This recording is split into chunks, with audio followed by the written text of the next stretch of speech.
Good morning! Diya guys ang akong husband. Mag-harvest siya karon og white onion. Kaya ready na siya guys i-harvest. Tanawan ninyo guys, dagko kay siya unod. Ang uban medyo gagmay, pero nay uban nga dagko. Para guys wow. Makalibre na sad mi og lamas guys. Manay akong kanunay giingon sa inyo ha nga basta magkugig yun pananom naagi ma-harvest puhon. So para makatipid magkugi ra gyud pananom. Kay kining among gihimo pila na ni siya kalamasan. Wow, dako kayo oh. Wow, mura naman ignaa sa pack and save oh.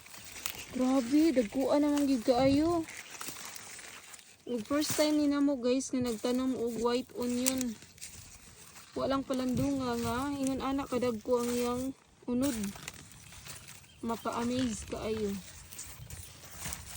Thank you guys for watching.